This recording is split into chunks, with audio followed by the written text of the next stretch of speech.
నమస్తే, welcome to జై స్వరాజ్య వోల్ TV Warangal. ఈ నెల 27న జరగనున్నటువంటి గ్రాడ్యుయేట్ ఎమ్మెల్సీ ఎలక్షన్లో పబ్లిక్ పల్స్ ఏ విధంగా ఉందో తెలుసుకునే ప్రయత్నంలో ఈరోజు జై స్వరాజ్య వోల్ టీవీ ఒక మంచి కార్యక్రమాన్ని చేపట్టింది. మనతో చాలా మంది విద్యావేత్తలు మరియు నిపుణులు ఉన్నారు.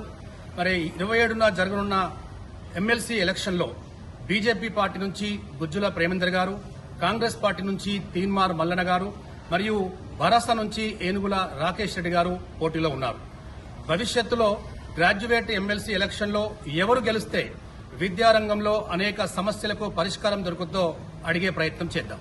సార్, గ్రాడ్యుయేట్ ఎమ్మెల్సీ అభ్యర్థి రాకేష్ రెడ్డి గారు గతంలో ఏబీవీపీ, ఆర్ఎస్ఎస్, బీజేపీ పార్టీ భావజాలం కలిగిన వ్యక్తి. సో అనూహ్యంగా ఈ మధ్యకాలంలో బీఆర్ఎస్ పార్టీలో జాయిన్ అయ్యారు. సో కొంతమంది అనే టాక్ ఏంటంటే present MLC contestant BRS party నుంచి ఉన్నప్పటికీ కూడా ఇతను ఒక యూత్ ఐకాన్ స్టార్ గా మంచి పేరుంది, గుర్తింపు ఉంది కాబట్టి బీజేపీలో ఇతన్ని ఫాలోవర్స్ ఇప్పటికి ఉన్నారు. సో ఆ ఫాలోవర్స్ యొక్క ఓట్లు కూడా ఈ ఎమ్మెల్సీ ఎలక్షన్ లో బీఆర్ఎస్ కి పడే అవకాశం ఉందంటారు.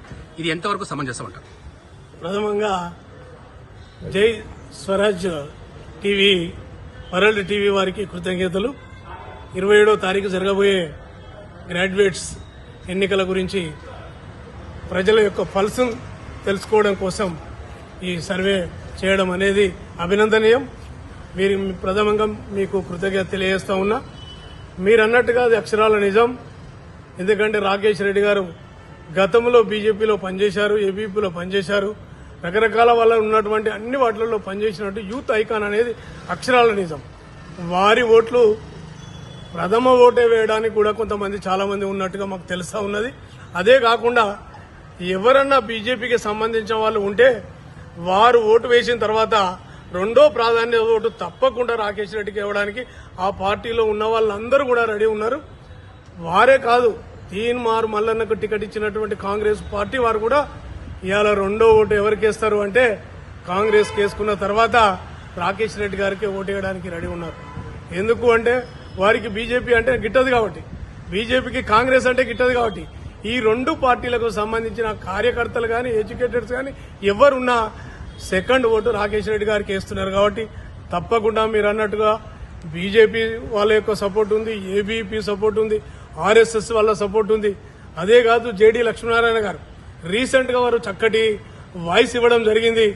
మరి విద్యావంతుడు, యువకులు రాజకీయాల్లోకి రావాలి.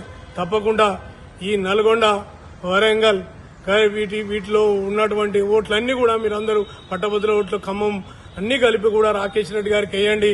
యువకుల్ని ప్రోత్సహించండి, యువకులు రాజకీయాల్లోకి రావాలన్నారు. జేడీ లక్ష్మీనారాయణ గారు చెప్పిన వాయిస్ కి చాలా ఇంకా ఎంతో ఉన్నతమైన విషయాలు వారు బయట చెప్పారు. కాబట్టి తప్పకుండా వారిని నమ్మిన వాళ్ళు కూడా చాలా మంది ఉన్నారు. జేడీ లక్ష్మీనారాయణ గారి వారి యొక్క ఏదైతే వాయిస్ ఉందో అది కొన్ని లక్షల మందికి చేరింది. తప్పకుండా ఇప్పటికే ఆలోచనలో పడ్డారు. ప్రతి ఒక్కరు ఇవాళ ఇస్తున్నారు కొంతమంది. కాబట్టి తప్పకుండా రాకేష్ రెడ్డికి విన్నాయి. సార్, ఇప్పుడు జేడీ లక్ష్మీనారాయణ గారు రాకేష్ రెడ్డి గారికి పూర్తి స్థాయిలో సపోర్ట్ చేస్తున్నట్టు ఒక వీడియో వదిలారు. సో దీనికి సంబంధించి తీన్మార్ మల్లన్న గారు స్పందిస్తూ జేడీ గారికి ఆంధ్రప్రదేశ్ లోనే దిక్కు లేదు, సో అతను ఇక్కడ సపోర్ట్ చేసినంత మాత్రాన ఒరిగేది ఏమీ లేదు అని అన్నారు. దీనిపై మీరేమంటారు? లేదు, జేడీ లక్ష్మీనారాయణకు ఉన్న ఫాలోవర్స్ ఎక్కువ. జేడీ లక్ష్మీనారాయణ మాటలను, వారు ఇచ్చిన మాటను యువత ఎంతో మంది ఫాలో అవుతున్నారు. వాళ్ళ వ్యూస్ చూసినప్పుడు, వారి యొక్క వీడియోలు చూసినప్పుడు అర్థమవుతుంది.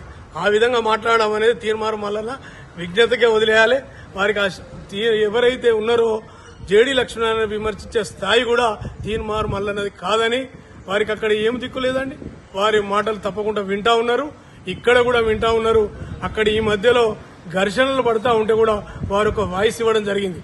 మీరు కొట్టుకోకండి, మీ బతుకులు చూడండి, మీరు ఎలా బాగుపడాలనో చూసుకోండి, కానీ మీరు అనవసరంగా పై రాజకీయ నాయకుల కోసం అన్ని పార్టీల వారు కొట్లాడుకోకూడదు అని చెప్తే ఇవాళ వారు వాయిస్ ఇచ్చిన తర్వాతనే అక్కడ ఉన్నటువంటి గొడవలన్నీ సద్దుమరిగినాయి.